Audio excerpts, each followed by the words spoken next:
Stay here, sister. I will see Bagby.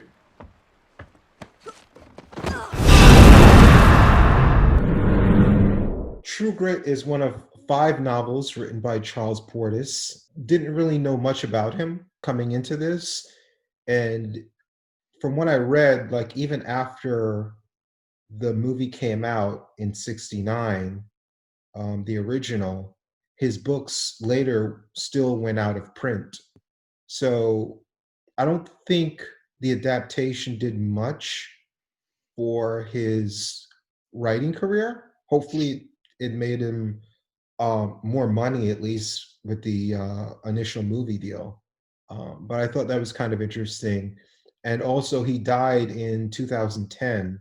So I'm not sure if he got to see an early version of the film, like a rough cut, or how much he participated in the Hmm. movie.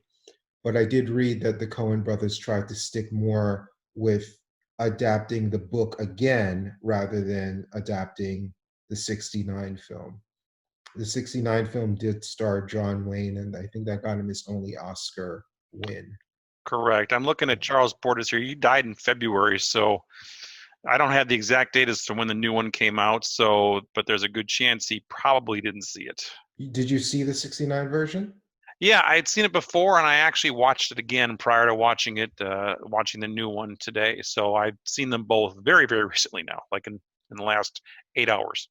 Okay, cool. I saw them both once separately, years apart.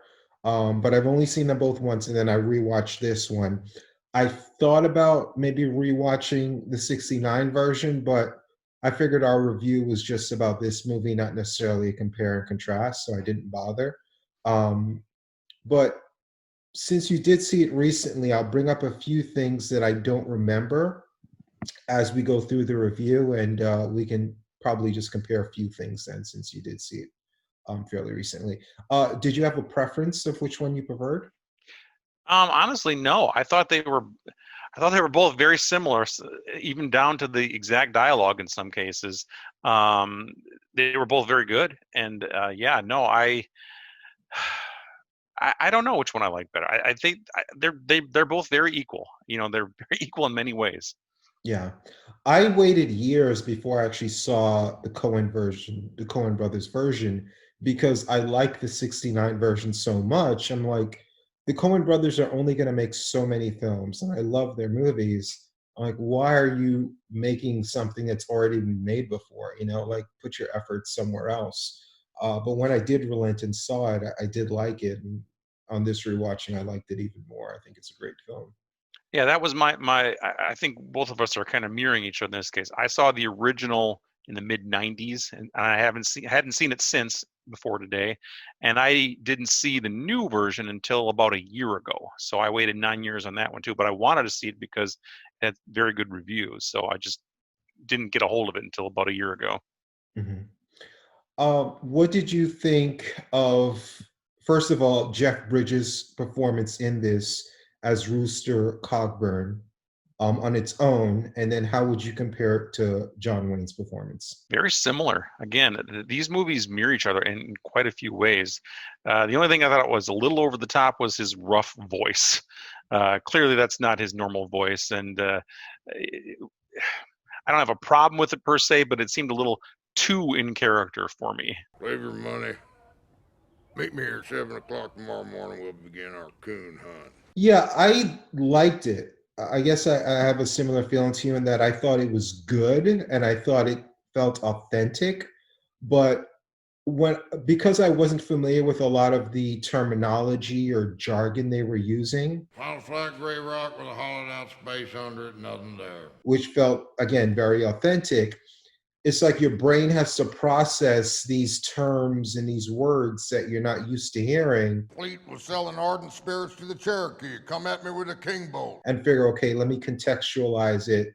And without looking up these different words and terms, let me just let my brain process, okay, what does this mean? What does that mean?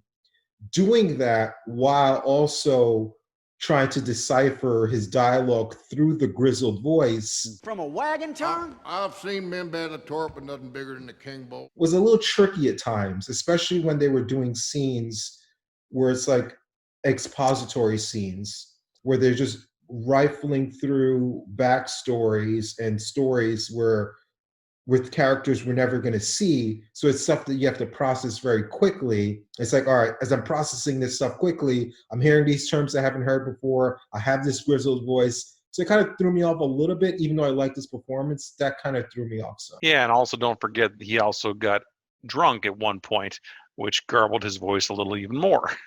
Yeah, yeah. So the Coen brothers worked with him before on The Big Lebowski. Also, another person in this film, Josh Brolin, they worked with in No Country for Old Men. And it's interesting because those are actually my two favorite Coen brothers movies. Do you have a preference as far as your favorite Coen brother movie? I saw The Big Lebowski in the theater. I haven't seen it since. I don't have the cult following like a lot of people do with that movie. I liked it, but I mean, I haven't seen it since, like I said. So I don't really want to see it again. But I would. It's just that, and I know people love it so much. I just don't have a desire to see it. But I probably will watch it at some point. I do have it. No Country for Old Men is such a good movie. I actually watched that one maybe about 2 months ago, and if I had to pick one, that would probably be it. Yeah, that would probably be mine too, followed closely, for me at least, by The Big Lebowski. But No Country for Old Men, it's almost perfect. It's such a great film. So yeah, the movie it's very dense. So I don't want to do a scene by scene breakdown like we've done before. Otherwise, we might be here for hours because there's a lot going on in every scene. I feel like the characters are developed in almost every scene that you see a character in, especially a major character. We see another side of their character. Every scene is used to establish who they are, their perspective. And I thought that was pretty cool. You have a lot of veteran actors in this movie, but Haley Steinfeld, I thought was really good. And when you cast a child actor in a lead role like this, surrounded by so many veterans, I guess maybe they can help carry her along. But I thought she really held her own, and her performance could have made or broken this movie. And ironically enough, I think we talked about when we reviewed Nightmare on Elm Street that the characters were supposed to be, I think, 14 or 15. Right. But they were all in their mid-20s. This is actually age appropriate because she was 13 when they cast her playing a 14-year-old, which is, they never do that when they cast teenagers, Hollywood. The only thing they didn't do is the character is supposed to be very unattractive. And they do this where they'll cast an attractive person in a role that's unattractive, but they'll keep the dialogue talking about how ugly they are. I know Game of Thrones did this with a few of their characters who were ugly in the books, and then the actors were good looking, and people online were saying, why are they calling these people so ugly? They're so handsome. It's like, because that's the way the book was written. They just chose to cast good looking actors in the role. But I thought she was great. What did you think of her performance? Yeah, she was great. And I know we're not talking about the old one here, really. It's hard for me not to compare a little bit since I saw them both today. But yeah, she actually kind of mirrored Kim Darby's performance. I think that's her name, from the first one too. And that's very strong characters. And like you said, both held their own. And they even make references, like you said, to calling her ugly a couple times. I didn't think she was even ugly. She was better looking than the original actress, and she looks great today too. If you see pictures of her now. Yeah, I've seen some pictures of her. Yeah, that's the thing. It's like the book refers to her as ugly, but if you're going to choose to cast someone good looking, fine, but then you should alter your script a little bit, or deviate from the source material a little bit more. Who worked you over with the ugly stick? While I sat there watching you, I gave some thought to stealing a kiss, though you are very young and sick and unattractive to boot. Her character was very layered. I thought all the characters were very layered. She was focused, intense, stubborn, savvy. and you're seeing her portray all these different sides, and it's from a young actress. It was just really really interesting. um they're they did stick very closely to the book, according to the interviews I've read, which is also something ironically they did with No Country for Old Men, in that they took a lot of the text and made it dialogue, which is probably goes into why you're saying there's a lot of similarities. I think that may be part of it, is that they're just lifting not just scenes but dialogue as well from the books. But they do retain Right. a lot of their dark humor. I thought there were a couple interesting parts of the movie that stood out to me. Uh, Obviously, this is a very racist time in our country, something we can't relate to right now at all. Um, but it wasn't just the time in our country, but also Westerns in general were very racist. In the way they depicted Indians, you have the white actors being sprayed and tan. But I thought it was interesting. I viewed this as dark humor in that the Coen brothers were poking fun of that. There's an early scene where three guys are getting hanged, two white guys and an Indian, Native American. Compel them to go into low company. And the two white guys both get to say their piece I killed the wrong man as to which why I'm here. as the Native American is about to say his piece. It's just literally drop the mask over his head and hang him. Before I am hanged, I would like to say, Almost mid-sentence. I thought that was pretty funny. And they sprinkled in a lot of their humor in there throughout. What did you think of the balance of the humor and the serious tone of the film? To me, that always helps a film like this, especially when you got when there's going to be violence and some tough scenes, rough scenes. I always think of Tarantino movies too. He's got extremely violent movies, lots of blood, but he peppers it with humor, and to me that makes a film much more entertaining. It makes the violence a lot more easier to digest. Not, I don't have a problem with violence in films per se, but it does make it a lot easier to laugh at scenes sometimes where you normally may not be. Yeah. I mean, the first time we see Rooster, well, actually, the first time we hear him, he's in the outhouse taking a dump. Well, Jake's is occupied. Will be for some time. And we actually hear his voice before we see him.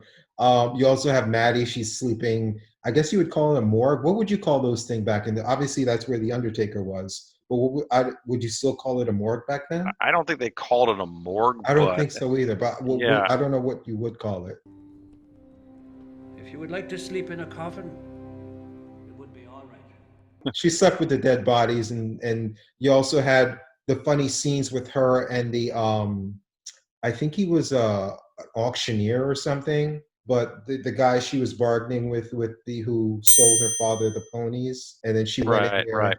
Yeah, I thought those scenes were pretty funny, in that she got the $300 from him, gave him $10 back, and basically got what she wanted. I'm paying you for a horse I do not possess, and have bought back a string of useless ponies, which I cannot sell again. Mm-hmm. I thought that those were handled pretty well. So all the humor stuff I thought was handled pretty well. Like you said, it helps as well when you have all the dark stuff in there. Wait a minute.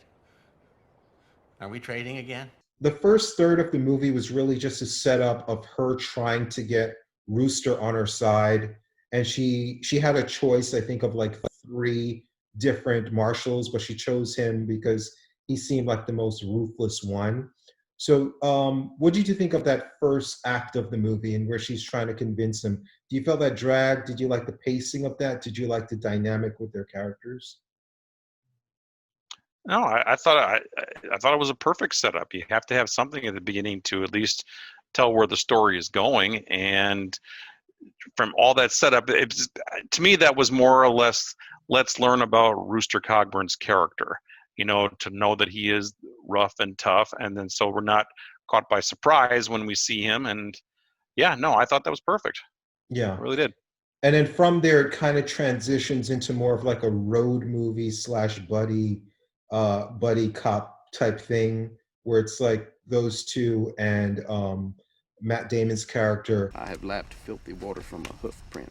If I ever meet one of you Texas waddies, who says he had never drank water out of a horse track. I think I'll shake his hand, give him a Daniel Webster cigar. To me, my favorite part was they were there by the campfire, and they're talking about, well, you couldn't get away with this in Texas. Sometimes we got to drink water out of the hoofs. You do not believe it? Oh, I believed it the first 25 times I heard it. Maybe it is true. Maybe lapping water off the ground is ranger policy. Or the footprints of a horse, and Jeff Bridges is just badgering him with insults. You're getting ready to show your ignorance now, Cogburn.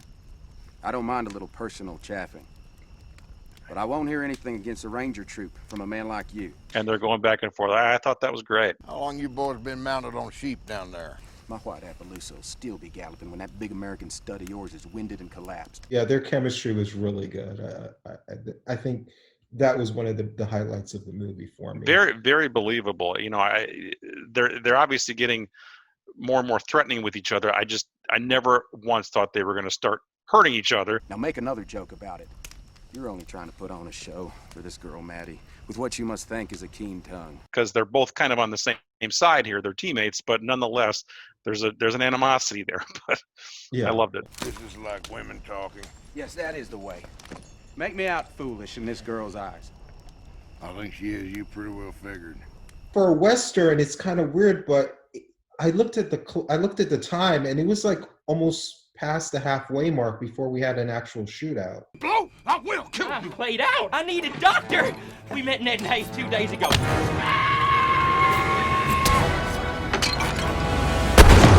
But I thought the action was great. It was dark. It was bleak. And once you saw how bleak the movie started to get, it's like you were happy that there was some levity mixed in at that point. Yeah, it was literally dark. It was also a dark cabin they were in, and it was nighttime, and all we had was that little fire casting a little glow there. Quincy, I think, was the guy's name that he killed, and Moon was his partner. But yeah, no, that was pretty cool. Yeah. And also the fact that they build up LaBeef so much, and they made you like him with the humor and the comedy interacting. When you thought he was going to die, following that, you really, at least I was really invested in his character. You didn't want to see him die. So I thought all that was handled pretty well. And even down to Jeff Bridges trying to pull out his tongue because there was a hole in it. That was pretty savage. Tongue bit almost through. You want to see if it'll knit, or shall I just yak it free? The characters actually do come to peace with each other. All the bickering kind of ends as they decide they're going to give up on the trail, because at this point they know they're after them, and they've done this before. A marshal, a ranger, they kind of know the deal. Once these guys know you're on their trail and they have a head start, it's pretty much over. They're ready to give up, but before they give up, all the three main characters kind of make peace with each other. There's a storytelling term for this. I read about this years ago in a book. I don't remember what the term is called. When everything kind of comes to a conclusion, and then you just so happen to bump into someone that keeps the movie going, and then she just so happens to bump into the guy that killed her father. I forget the term, but it's very serendipitous that she would happen to bump into him as they gave up and everything. I thought this was pretty interesting as well, in that they didn't make the main villain out to be like the big boss, like this tough guy that's going to have this end shootout, and he's like the biggest, toughest villain he's a coward, he's a weasel, he's like the lower end of his gang, he's like at the bottom rung. Harold, let me ride up with you. Harold, I will pay you $50 out of my winnings. I am not happy. He's the derelict of the group. What did you think of the main villain being such a loser? Yeah, I wasn't expecting that. Like I said, it'd been years since, it's been quite a while since I'd seen the original, and the original is the same way. It's not a younger guy, it's an old, kind of like 70-year-old man that you're not expecting in that kind of role. And the same thing, whereas instead of making him an old man, they made him just kind of like an idiot. Mm-hmm. You had to even tell him, don't touch her or you're not getting paid. It's like you're talking to a child. Yeah, yeah. I thought it was interesting. I like it as a welcome change, you know, because ultimately the movie wasn't about him anyway. Um, but yeah, yeah, I thought that was great. Now, in the original or the first version, did LaBeef die? I thought he died. I thought he Yeah, died in this one, but then he didn't. So I'm like, did he die in the original then? he definitely did when he got bashed in the head with a rock, and then they thought he was dead, but he wasn't. But he helped Rooster and the girl out of the snake pit, um, and but he was like on his last legs when he did that, and he basically just keeled over and died once he got them out. In the original. Yeah, from his head wounds from the rock Okay. Okay. fracturing his skull. Because in this one, again, I thought he lived in the original, died in this one. But in this one, I was surprised when I saw him get back up. I was like, I thought he died in this one. And then but we didn't even see him after that. But in the dialogue, in her narration at the end, she kind of implied that he lived, or that, Right. at least in her mind, she thought that he lived. But she Which, never heard from. yeah, what I was going to say, which by the way, that whole ending sequence, that was all new for the 2010 version. None of that was in the original. Mm. It might have been in the book though, but Right. yeah, I thought that was interesting in that they kind of left it open ended. I guess he theoretically could have died because she didn't know, but because in her narration she said she hadn't heard from him, he'd be going on 80, but he could have been dead in this one as well. But they didn't make it explicit, I guess, like they did in the '69 version when you said you saw him fall over and die. Right. So like I said, I thought it was great that they didn't make it about the bad guy. I felt for me the movie was about her quest for closure, and it's showing you like how being obsessed with something and her obsessive quest, it kind of destroyed her. Um, Not only mentally but physically. Like she lost her pony got shot. No, no, no!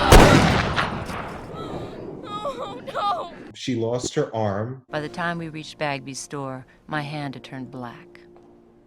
I was not awake when I lost the arm. That's like a physical reminder every way she goes that this quest costed her her arm, her horse. And I think her journey was more about, she was looking for closure for the death of her father, but also looking for another father figure as well. And I think she viewed Rooster as a father figure. And the way she thought of him, the way she talked about him, and the way she tried to reconnect with him. What did you think as far as like analyzing the movie as a whole? Like, what did you think was the purpose of it? Like, as far as maybe not even the book necessarily, but the Coen brothers' vision. Like, where did you think they were taking you with this? Well, I hadn't even thought about that father figure thing, but you make some valid points there. I was struck by her. I don't even want to say maturity. It seemed like her character lacks any sort of emotion. Did she even shed a tear? I mean, she was so matter of fact about, okay, father's dead. All right, we got to do this. We got to do this. We got to do this. We got to catch him. We got to do this. She seemed to be pretty emotionless, even at the end of the movie when she's walking, and she just seemed like somebody who wouldn't be fun to hang out with, you know? I kind of view that as her doing that to herself, like a part of her, she killed a part of herself in going after this quest. It's like, instead of being someone who's going to let their emotion out, grieve, and deal with the loss, she just hardened and churned into something else as this vicious person just looking for this obsessive quest of revenge. Even after he's dead and she has the venom in her arm, she's like, oh, we got to get him. He's getting away. Who's getting away, sis? Cheney. After he's already been killed. Stand up, Tom Cheney! This has been done in other movies as well, like Memento. I don't know if you saw that one, yeah. Where he kills his wife. He gets his wife's killer, but he still even after he's aware the wife's killer is gone, he still keeps going. Like his life is just about the quest at this point. Yeah, I mean, she's clearly a tough character. I was just, I don't know. I was just struck by her lack of emotion. I didn't see there was that much before her quest even, like That's she true. finds out her dad is dead and she's just talking to the Undertaker guy. She's like, okay, we got to do this. We got to do that. She was very matter of fact when she went to the sheriff, this is where he is. Why aren't you chasing him? I can imagine most people would be in hysterics, I'm guessing her father was basically the only person she had in her life, and all of a sudden he's gone, and she's a little girl at 14 years old. A normal 14-year-old girl would probably be just beside herself with emotion and hysterics, but no, she's just a tough little bastard. Yeah. The way she talks about the mother as well, she clearly doesn't have a lot of respect for her, because she was like saying she could barely read. She's basically talking to her like her mother's the child, when she's talking about like tying up the loose ends. When I think maybe it was the Undertaker she was talking to about her mother. But, she was saying her mother could barely read. She's at home watching the 2 kids. I'm here to take care of business. Come to me, I'll deal with things. And I just think like her childhood died then, and part of her died. And I think that there's a lesson to be learned there. You just have to be able to just let things go. So for me, that's kind of the way I viewed it. And I just love the Coen brothers in general. I think their movies are great. They do have a lot of misses to me, which is kind of odd for people. They can have, to me, like a great movie and then like an average movie. You don't really find filmmakers that make great movies still have average movies, so they're very hit or miss in my opinion. But when they hit, they really hit, and I thought this was great. Yeah, I did too. I haven't seen all of their things, but I've seen a lot of them, and pretty much I'm a big fan, put it that way. Yeah. Okay, any final thoughts? No, again, I don't even know. Like I said, I was lucky enough to watch both of them back to back today. I wanted to have some sort of comparison. I was struck by how similar they were, but like you said, they're probably just following the novel. I didn't read enough about this to know that it came from a book first, so that certainly explains it. Because my first thought was this is a carbon copy of the original, but clearly they're copying the book, which I understand. But no, I really like this movie a lot. I definitely is something I would like to see again. And again, both of them. I think the Coen brothers do good stuff, and they did a good job with this one. Time just gets away from us.